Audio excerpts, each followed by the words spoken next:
So you think carry-on travel is just for light packers?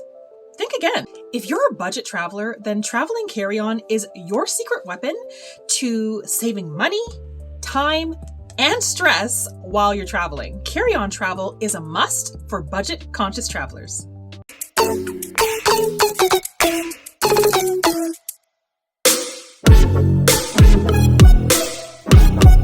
Hi everyone, welcome to the channel. I'm Miss Muffet, and today I'm on a mission to convince you that carry-on travel is the ultimate hack for budget travelers, especially if you're headed on a cruise. So let's save you some serious cash while still packing everything that you need. Traveling carry-on saves a lot of money on fees, with airlines charging typically between $30 to $50 in luggage fees. A family of 4 can potentially save hundreds of dollars simply by traveling carry-on. That's more money to spend on excursions, meals, whatever you like, really.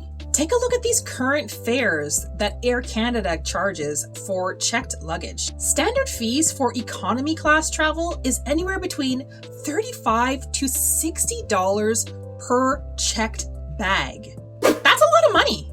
And you can avoid all of this by simply traveling carry-on. You can keep your bag with you on the plane, and a little tip, if the plane is full, they'll usually let you know, and at least with Air Canada, you can check your carry-on bag for free.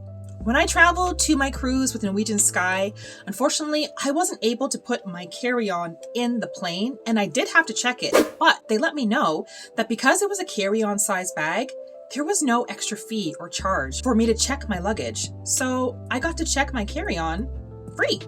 So right from the jump, you are saving a ton of money. Whether you're a single traveler or traveling with friends and family, you've already kept money in your pocket. When you do check your carry-on on your plane, that minimizes any chance of delays or lost luggage, which can definitely be a cost saver in the long run. Lost luggage can delay any trip, but for budget-minded travelers, this can be detrimental. Having to replace lost clothing or essential items can become a huge expense, an unnecessary expense. So if you know your budget just can't support the idea of having to replace clothes until your luggage arrives, you should definitely be thinking of traveling carry-on so that you don't have to worry about that problem and you can eliminate that stress from the very beginning. Something else to keep in mind is that most airlines allow you to bring your carry-on luggage and a tote bag, which provides you extra packing space. Traveling carry-on with smaller luggage also means that you can save a lot of money on transportation costs as well. When you carry travel on, it's really easy to be able to take public transportation options like buses, subways, and trains. Carry-ons are typically lightweight, so you can move them on and off public transportation very easily and quickly. This has the potential to save you a lot of money. Larger luggage often means that you have to rely on taxis or other transportation services that normally can be quite expensive and you have to pay extra for. So you have the potential to save a lot of money by traveling smaller with carry-on and taking advantage of some of the more public transportation options. Especially if you're traveling in large groups and families, you can save hundreds of dollars simply using the carry-on method. Carry-on luggage also makes Embarkation Day and Disembarkation Day on cruises a breeze. On the cruise I took with Norwegian Sky, myself and my daughter, we both traveled carry-on, and the day that we got there, Embarkation Day, was really easy for us. We kept our luggage with us the entire time, and we didn't have to rely on porters to take our luggage for us and deliver it to our cruise cabin later on. This helped me save some money there as well. Porters are typically free. There's no mandated cost to use a porter's help to get your luggage to your cabin, but it is customary to tip. So by choosing to travel carry-on, you're avoiding those tips, which can typically be anywhere between maybe $15 to $20 per porter. And so between my daughter and I, that's quite a bit of money that I was able to save to be able to use on my excursions later on instead. Another great benefit to traveling carry-on on a cruise especially is you can keep your luggage with you and take that straight to your cabin with you. You don't have to wait for your luggage to be delivered, which can sometimes take hours. So if you want to be able to change into a bathing suit right away or change into a more comfortable outfit right away and not have to wait for your luggage to be delivered, you have it with you. You can also get a head start on organizing your cabin room as soon as you get there. Often the first day can be a bit busy. Everyone's still kind of getting their self organized and the workers might be running around the ship a little bit. So it's not a bad idea to just spend the first hour or two just in your cabin, organizing it, getting yourself settled in. And because you'll have your luggage with you, you'll be able to do that right away. Traveling carry-on also makes disembarkation day, the day you're leaving the cruise ship, really simple as well. Normally what you'd have to do is organize your luggage and put it on the outside of your cabin door so that the porters will come, pick up your luggage for you, and then you'd have to spend some time when you leave the ship to find your luggage so that you can take with you. That can take a little bit of time.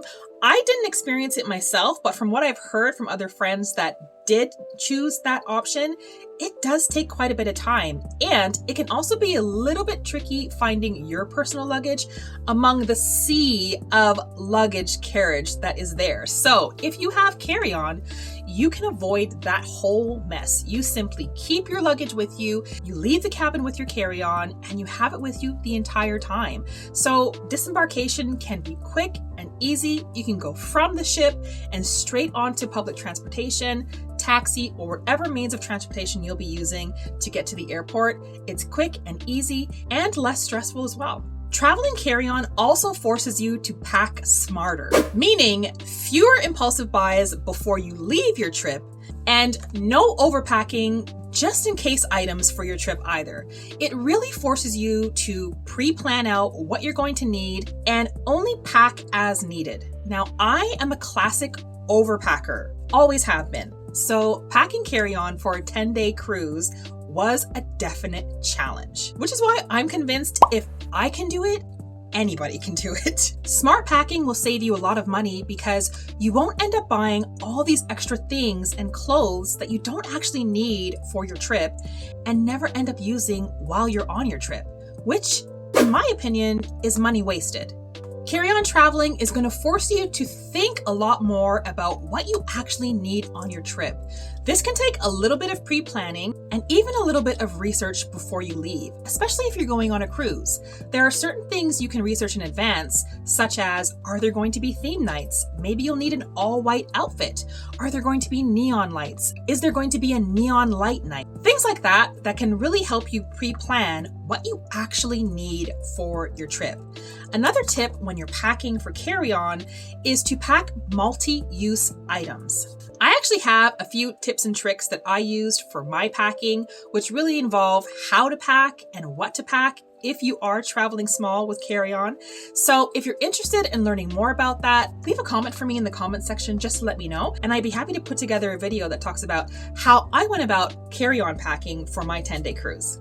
Another great benefit of smart packing and carry-on packing for your cruise or your trip is that it gives you more space in your cabin on the cruise ship and it reduces clutter.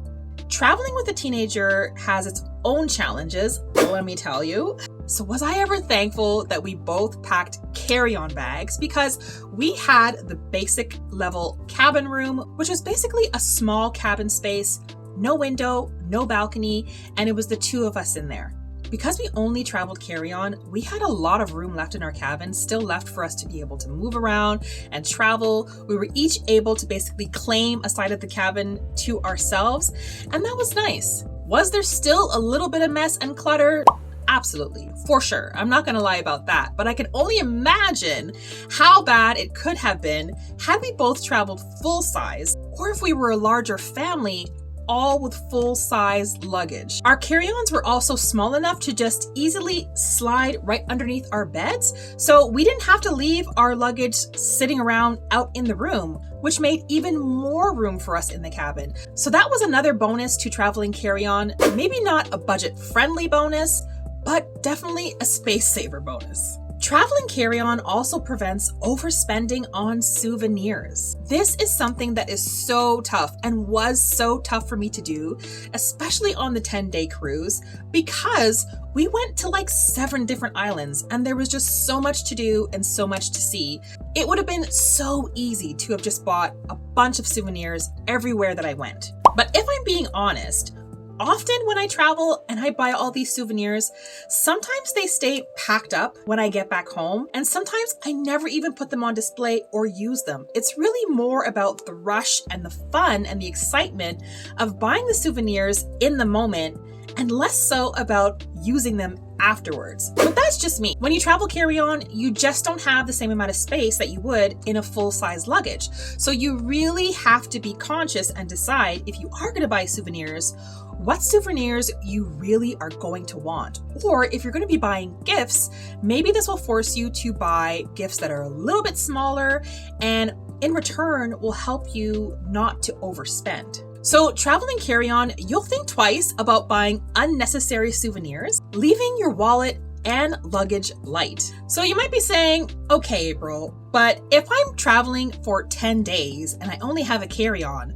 my clothes are gonna get dirty. What am I supposed to do then? I'm gonna run out of outfit choices. I get you. I totally get you. A little tip to know is that when you're on a cruise, there's actually laundry service. At least there was on the Norwegian Sky. And because my daughter and I had carry-on size luggage, they had a deal on for their luggage service, which was we would only pay one price for whatever we could fit into the laundry bag that they gave us. Because my daughter and I had carry-on size luggage, we were able to fit everything, both her clothes and mine, into their one laundry bag.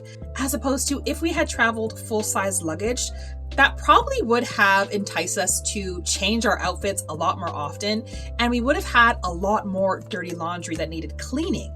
But because we traveled light and reused a lot of our items, we were able to fit all of our clothes into one laundry bag. So basically, for the second half of the cruise, we had clean clothes. And because I had already saved so much money on other areas like porter fees and the fees to claim my baggage, I just decided to recycle that money and put it into the laundry service and make both of our lives a lot easier. So carry-on travel can actually save you money on the cruise as well if you're looking to take advantage of some of their deals and specials that they offer you on the ship. Now, if you don't want to pay for the laundry service or the laundry costs on the ship, that's okay too, because you've traveled carry size. So all you have to do is bring travel detergent with you, and you can hand wash a lot of your smaller items. You can hand wash your undergarments, your socks, you can hand wash your bathing suits, and you can do that right in your cabin sink. And because you don't have a lot of clothing, this won't take you much time at all. So less clothes also means less time spending hand washing things and more time having fun. A little tip to keep in mind is that each airline has their own specific parameters for their size of their carry-on luggage. Some airlines allow for larger carry-on luggage than others. So a quick tip, make sure you're doing your research beforehand. I would definitely suggest going online and checking out the size, the dimensions of the carry-on that your airline allows, and maximize the size that they allow you to bring. Why bring a smaller carry-on? Bring the largest size carry-on that you're allowed to. Larger carry-on means more space for packing. So traveling carry-on isn't just about space, my friend. It's about saving money, time, and your sanity, especially when you're a budget traveler. So, have I convinced you that carry-on is the way to go as a budget traveler? Let me know in the comments. Hopefully this video can make your next cruise or vacation a little smoother and a little less stressful, and help you keep a little bit more money in your pocket to make your trip a little bit more affordable so you can enjoy some other things. If you did enjoy this video, if you found it helpful at all, it would be great if you could leave a like for me just to let me know. And if you have any carry-on travel budget-friendly tips of your own, please leave those in the comments because I'd love to learn them as well. Like always, thank you for spending this time with me today, friend, and I will see you in the next video.